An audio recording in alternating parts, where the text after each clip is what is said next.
10 personalidad ang inirekomenda ng Independent Commission for Infrastructure o ICI sa Ombudsman na sampahan ng kasong plunder at iba pa dahil sa issue ng kickback sa mga proyekto ng gobyerno. Kabilang dito si dating Senator Bong Revilla na handa raw pabulaanan ang mga aligasyon laban sa kanya. Inaimbisigan naman para sa case build-up sina Senator Chis Escudero at Mark Villar at mga dating senador na sina Grace Poe at Nancy Binay. Saksi, si Joseph Moro. Ang hustisya ay stricto.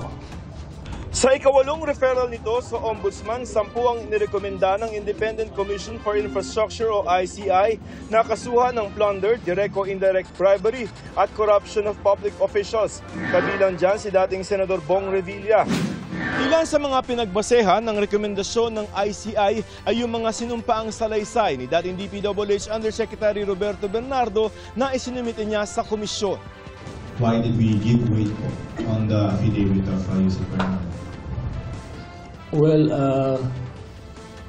I see sincerity on this part.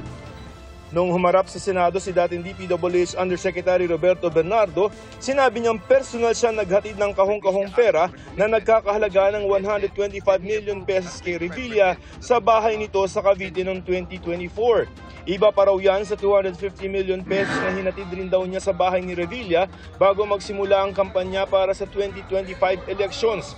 Ayon sa tagapagsalita ni Revilla, umpisa pa lamang ay handa nang humarap sa ICI si Revilla pero hindi raw siya binigyan ng pagkakataong madepensahan ang kanyang sarili. Ang mga nagdawit daw sa pangalan ni Revilla ay kasama sa mga bumuo at nagpatakbo ng sindikato na ani ay nakinabang sa bilyon-bilyong pisong pondo. Oras daw na mabigyan ng pagkakataon ng ombudsman na kahanda raw si Revilla na sagutin ang mga paratang. Bukod kay Revilla, pinakakasuhan din ng kaibigan at campaign donor ni Senador Chis Escudero na si Maynard Ngu, pinsan ni Senador Mark Villar na si Carlo Aguilar, aide ni dating Senador Nancy Binay na si Carlene Yap Dilla, staff ni dating Senador Grace Poe na si JY De La Rosa at isang Mrs. Patron. Gayon din ang mga opisyal ng DPWH na sina Jean Ryan Altea, Gerald Opilencia, Manny Bulusan at Ruel Umali. Sa salaysay ni Bernardo, sinabi niya naghatid siya ng kabuuang 280 million pesos para kay Escudero na inihatid niya sa building na pagmamayari ni Ngu. Si Villar kumikickback naman daw sa mga pondo para sa EDSA at sa maintenance ng mga creek at iba pang daanan ng tubig at idinaan umano ang mga komisyon sa pinsan ni Villar na si Carlo. Si Binay aabot daw sa 15% ang kickback na kinukubra raw ng aide nitong si Yap Dilla. Si Poe humiling daw ng mga proyekto kay Bonoan sa pamamagitan ng kanyang staff na si De La Rosa at nakakuha raw ng 20% na kickback na kinolekta raw ng isang Mrs. Patron. Walang inirekomendang kaso laban kina Escudero, Villar, Binay at Poe. Pero pinaimbestigahan sila ng ICI sa Ombudsman para sa case build-up.